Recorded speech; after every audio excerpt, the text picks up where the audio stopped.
कांग्रेस के पास अपनी एक विचारधारा है, अपना एक इतिहास है, आजादी की लेगेसी है, पर फिर भी हाल के वर्षों में हुए चुनाव में ज्यादातर चुनाव में कांग्रेस पार्टी को हार मिली।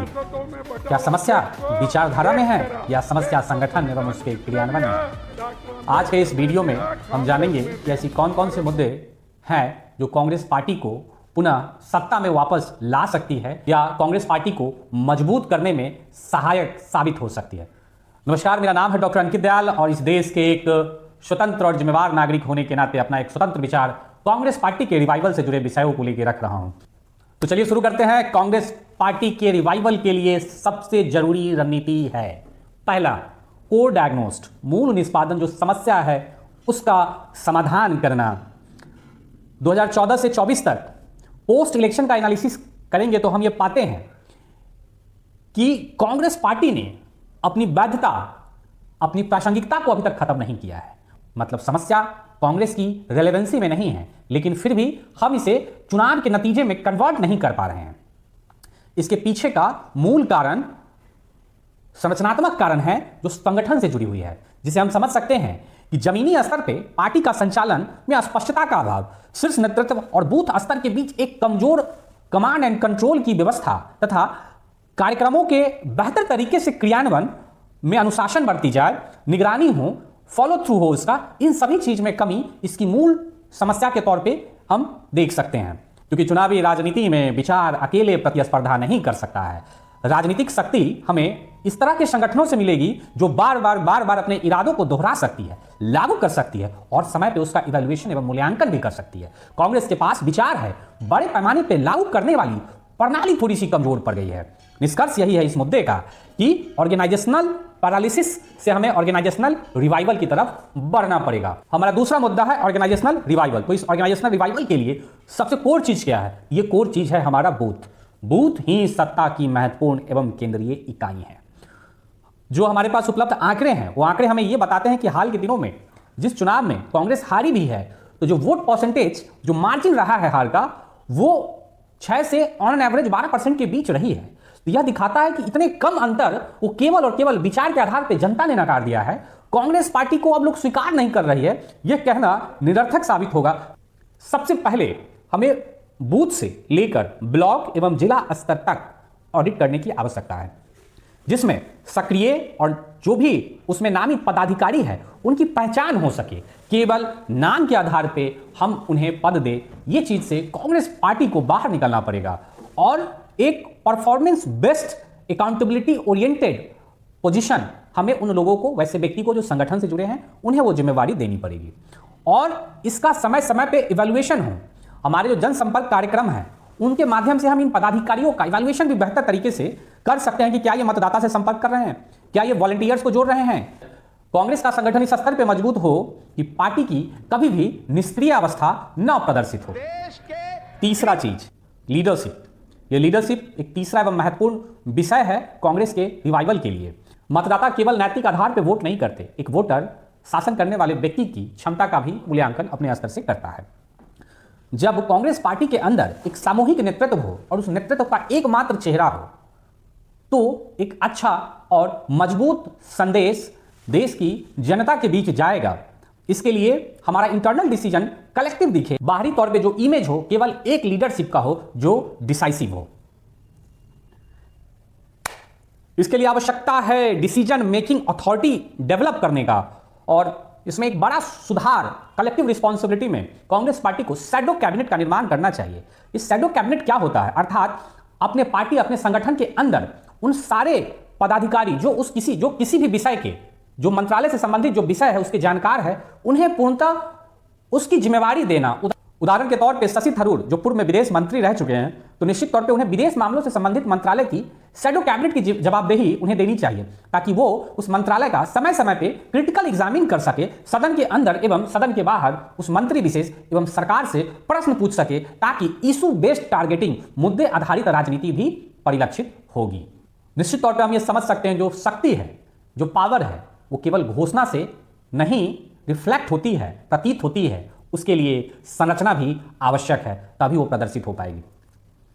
चौथा चीज है आइडियोलॉजिकल रीसेट। बीजेपी जैसी पार्टी है वो राष्ट्रवाद को बड़ी प्रबलता से उठाती है और अब तक अपने इस रणनीति में काफी हद तक यह पार्टी सफल भी रही है। इसको काउंटर करने के लिए कांग्रेस पार्टी को समावेशी राष्ट्रवाद जैसी परिकल्पना को जनता के सामने रखना पड़ेगा। यह समावेशी राष्ट्रवाद की परिकल्पना क्या है? यह समावेशी राष्ट्रवाद की परिकल्पना ऐसा राष्ट्र जिसमें 3 महत्वपूर्ण चीजें इसके अंतर्गत: डेमोक्रेटिक वैल्यूज, लोकतांत्रिक मूल्य, सोशल जस्टिस और इकोनॉमिकल सिक्योरिटी। जी हां दोस्तों, ये 3 चीज की जब बात होगी और उसे हम इंक्लूसिव नेशनलिज्म से जब जोड़ेंगे तो एक राष्ट्रवाद जो वर्तमान राष्ट्रवाद है उससे एक कदम आगे की चीजें, विचार जनता के सामने प्रस्तुत होगा।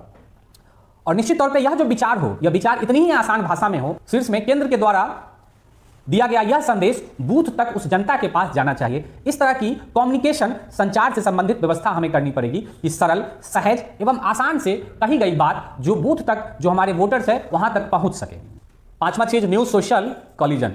ये सामाजिक ढांचा का एक नया प्रारूप कांग्रेस पार्टी को तैयार करना पड़ेगा जिसमें जातिगत के उनके वो पारंपरिक वोटर, दलित, मुस्लिम, ट्राइबल्स ही शामिल नहीं होंगे। इससे आगे एक नया विचारधारा जिसमें उस सामाजिक ढांचे में यूथ की बात होगी, यूथ के जुड़े बेरोजगारी के मुद्दे की बात होगी, पलायन की बात होगी। नॉर्थ बेल्ट जो उत्तर भारत का वह क्षेत्र जहां पे कांग्रेस पार्टी बहुत कमजोर है, वहां का एक महत्वपूर्ण मुद्दा है। मिडिल क्लास लोगों की बात करनी हमें होगी और इस माध्यम से इसे एक नया सोशल कोलिजन की तरफ शिफ्ट करना पड़ेगा। मध्यम वर्ग के लिए जो हमारा आर्थिक ठहराव है, जो इकोनॉमिकल सिक्योरिटी है, उस चिंता पे बात करनी पड़ेगी। यह इसलिए भी जरूरी है क्योंकि चुनाव केवल आपके मेमोरीज से नहीं, मोमेंटम से जीते जाएंगे। 6ठी चीज है अलायंस स्ट्रैटेजी। जो वर्तमान में जो इंडिया गठबंधन है उसके कई सारे घटक दल हैं। इन घटक दल के बीच जो सीटों का जो शेयरिंग होता है वो कई बार अत्यंत वेग, अस्पष्ट और चुनाव के अत्यधिक नजदीक आने तक क्लियर नहीं हो पाता है, जिससे जनता का, कार्यकर्ता का मनोबल गिरता है, जनता के बीच स्पष्ट संदेश नहीं जाता है। तो इसे भी सुधार करने की आवश्यकता है। मतदान प्रतिशत में इससे गिरावट तक आते हैं। इसलिए जरूरी है कि जो अलायंस की व्यवस्था हो वो केवल नेगोशिएशन बेस्ड ना हो, डिसिप्लिन बेस्ड भी हो। चुनाव से ठीक ठाक समय अंतराल पूर्व ही सीट शेयरिंग का फॉर्मूला तय हो जाना चाहिए। जो भी बातें हैं सीट शेयरिंग को लेकर उसे आंतरिक स्तर पर सुलझाना चाहिए। इसे मीडिया और पब्लिक फोरम पर रखने से गठबंधन साथियों को बचना चाहिए ताकि जनता के बीच गलत मैसेज ना जाए। तो कलेक्टिव इंटीग्रिटी दिखाना इस अलायंस के बीच बहुत जरूरी है। इसके साथ साथ कांग्रेस पार्टी को, आम आदमी पार्टी जो उसके कह सकते हैं कि घटक दल है और उनकी उत्पत्ति यूं कहा जाता है कि कांग्रेस जैसी और यूपीए पार्टी, यूपीए गठबंधन का विरोध करके हुआ है, तो इस पे भी एक कॉन्क्रीट मुद्दा पार्टी को तय करना चाहिए। क्योंकि पंजाब में आम आदमी पार्टी की सरकार है और मुख्य विपक्षी दल कांग्रेस है। तो अगली बार जब चुनाव होगा क्या इसे फ्रेंडली फाइट के तौर पे देखना है या कॉन्क्रीट एक डिसीजन लेना है? कहीं ऐसा ना हो कि इस स्थिति में कांग्रेस पार्टी और आम आदमी पार्टी के बीच का गठबंधन कमजोर हो और अकाली दल एक तीसरा पार्टी जो इस कमजोरी का फायदा उठा ले और अंततः इसका प्रभाव अलायंस पे पड़े। तो इसको भी समाधान करने की जरूरत है। इन अलायंस के बीच सीट तय करने में जो सबसे महत्वपूर्ण विषय है वो विषय है नेता के अहंकार पे सीट फॉर्मूला तय नहीं हो। जातिगत समीकरण, जीतने की संभावना, स्विंग वोटर की कंडीशन, इन सभी चीजों को ध्यान में रखते हुए निजी तौर पे नहीं, सामूहिक चर्चा परिचर्चा के बाद इस तरह का अलायंस स्ट्रेटेजी तय होना चाहिए। पॉलिसी एंड कम्युनिकेशन एजेंडा, केवल वैचारिक स्तर पे ही हमें डिलीवरी को नहीं दिखाना पड़ेगा। इस डिलीवरी की क्रेडिबिलिटी को डेवलप करने की जरूरत है और हमारा जो अपील है वो डिलीवरी सेंट्रिक ही होना चाहिए। जैसे इसको उदाहरण से समझ सकते हैं कि वर्तमान में हाल के दिनों में जो चुनाव होने वाले हैं यथा बंगाल, तमिलनाडु जैसे राज्यों में, तो कांग्रेस को यहां पे वो डिलीवरी परफॉर्म करना पड़ेगा। प्राथमिकता के आधार पे उन राज्यों और उन सीटों को चयन करना पड़ेगा जहां पे रिजल्ट ज्यादा पॉजिटिव वे में कन्वर्ट हो सकते हैं। बंगाल में किस तरह की रणनीतियां कांग्रेस पार्टी अपनाएगी अभी तक उसमें स्पष्टता का अभाव है। इससे वोटर के मन में कंफ्यूजन पैदा हो रहा है। तो जरूरी है प्राथमिकता के आधार पे अपने उस कार्य को कॉन्क्रीट तौर पे डिलीवरी में तब्दील करना। अपनी नीतियों में एक महत्वपूर्ण बातें जो कांग्रेस पार्टी को ध्यान में रखनी चाहिए वो जो एलिगेशन हो स्ट्रैटेजिक तरीके से लगाया जाना चाहिए। जो आरोप हो वो मुद्दा बेस्ड होना चाहिए। केवल विपक्ष की हैसियत से क्रोधित प्रतिक्रिया पार्टी को देने से बचना चाहिए। गवर्नमेंट के ऊपर जो एक्यूजेशन, जो रिमार्क्स लगाए वो इशू बेस्ड हो और कॉन्क्रीट रिमार्क्स लगाए। केवल विपक्ष के हैसियत से क्रोधित प्रतिक्रिया देने से बचे। और इसके साथ साथ अपनी पॉलिसी में पार्टी को गवर्नमेंट इन वेटिंग जैसे माइंड सेटअप से मीडिया एवं पब्लिक फोरम पे खुद को प्रेजेंट करना होगा। 8वां चीज है वार रूम स्ट्रैटेजी। बिल्कुल वर्तमान की जो चुनाव प्रणाली है उसमें फीडबैक सिस्टम का एक बड़ा रोल होता है और आधुनिक तंत्र जिस तरीके से डेवलप हो गए हैं, बहुत छोटे छोटे स्टेप पे हम पार्टी की स्थिति, दशा एवं दिशा को जान सकते हैं।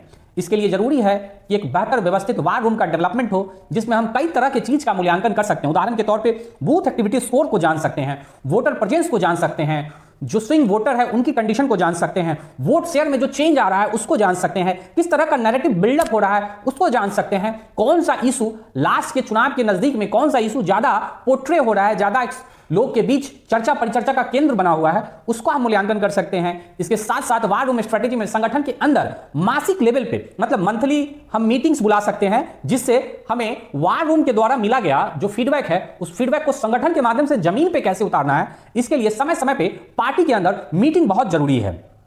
इसके साथ साथ ऐसे पदाधिकारी जो क्षमतावान पदाधिकारी हैं वो भी चिन्हित होने चाहिए कि इस वार रूम से मिले गए डेटा का पार्टी के अंदर संगठन के अंदर सही तरीके से हम एग्जीक्यूशन करा सके, क्योंकि निगरानी के बिना चेंज अर्थहीन है। इसके साथ साथ जो लास्ट चीजें है, final strategic bottom line of Congress. एक चर्चा है कि क्या कांग्रेस का पुनरुत्थान नहीं हो पाएगा, वो नहीं हो पाएगा। ऐसी चीजें जिससे कांग्रेस का पुनरुत्थान संभव नहीं है वह है विचारधारा की पुनरावृत्ति से, पारंपरिक विचारधारा वाले स्टाइल से, भाषाओं की तीव्रता बढ़ा देने से, विपक्ष के तौर पे क्रोधित बयानबाजी करने से और कभी कभार छोटे मोटे आंदोलन से कांग्रेस का रिवाइवल नहीं हो सकता है, जहां तक मेरी सोच है। लेकिन ये रिवाइवल जरूर होगा डिसिप्लिन बेस्ड ऑर्गेनाइजेशन बनाने से, स्पष्ट लीडरशिप रिफ्लेक्शन से और निरंतर सदैव इसका कठोर तरीके से इवैल्यूएशन हो सके, उसी इवैल्यूएशन के आधार पे इसका एग्जीक्यूशन हो सके। इस एग्जीक्यूशन को करने के लिए लोगों के बीच अकाउंटेबिलिटी भी तय होनी चाहिए। Time to time in accountability का भी मेजरमेंट मूल्यांकन समय समय पे होना चाहिए, क्योंकि राजनीतिक शक्ति को पुनर्स्थापित करने के लिए यही एक मात्र टिकाऊ मार्ग है। यह मेरे विचार थे कि आपके नज़र में भी कुछ अन्य विचार ऐसे हैं जिससे कांग्रेस का रिवाइवल हो सकता है, और क्या क्या चीज़ें हैं जो पार्टी अगर करे तो पार्टी और मजबूत हो सकते हैं। कमेंट में अपने विचार जरूर साझा करें। धन्यवाद।